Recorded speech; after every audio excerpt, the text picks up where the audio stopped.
Hello and welcome to Abstract AF. I'm Sneha Jaswal and I'm going to be talking about The Death of Ivan Ilyich by Leo Tolstoy. Now, this is the kind of literary work that might have stirred great admiration in me as a literature student when I was in college. But reading it in 2025, far removed from the idealism of university life, this little novella about the futility of living a proper bourgeois life felt like reading just another extended rumination on someone else's existential crisis. And well, depending on your mood, that could be mildly interesting or very boring. That said, Tolstoy's ruminations have a philosophical depth which keeps you turning the page, even though the ideas seem very familiar.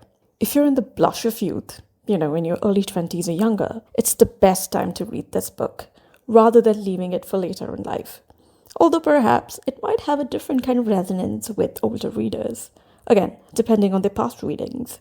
Less than 100 pages long, The Death of Ivan Ilyich follows the life and death of its protagonist, Ivan Ilyich, a senior judge in Moscow. The novella opens with the announcement of his death, and those connected to him seem more interested in the ways the demise benefits them. For instance, Ivan's colleagues and juniors are the vacancy of his high-ranking post, while his wife is relieved to receive a pension without having to deal with the old crone anymore.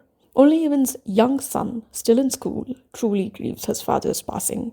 Soon, The Death of Ivan Ilyich rewinds in time, introducing the protagonist as a young man, and it traces his rise through the legal ranks. Born into a wealthy family, he is the middle child, less successful than his older brother, but far more accomplished than the youngest.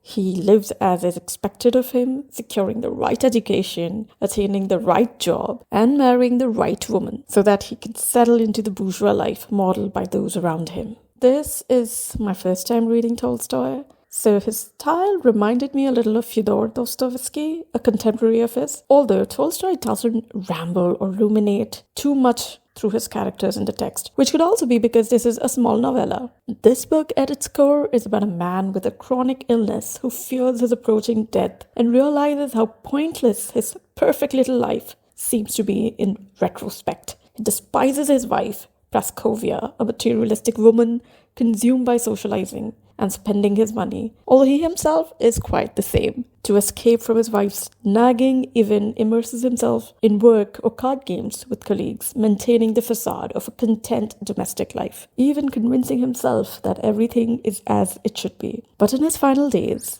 as his illness worsens and the certainty of death looms, he begins to question the way he lived his life, growing increasingly desperate and hopeless. After Ivan dies, Praskovia, his wife, laments to his colleagues how he suffered terribly in his final days. Yet, ironically, she showed him very little sympathy or care towards the end of his life. Of course, the harder lesson is that Ivan allowed their relationship to deteriorate to the point when neither spouse truly cared for each other, ultimately reaping what he sowed. The indifference of those closest to him. So he dies a heartbroken, lonely man. Tolstoy clearly intended for readers to draw deeper philosophical conclusions from the book, and I think so because he weaves a lot of religious chatter through the book towards the climax. But for me, of course, it was a simpler take that if you're going to get too drowned in materialistic pleasures and not treat the people in your life humanely, when you are in need of that human tenderness and care, you will not find it. And so if you're looking for something serious but not too long, then The Death of Ivan Ilyich by Leo Tolstoy is a pretty good one-time read, and it's a 3 on 5 stars from me. And that's all.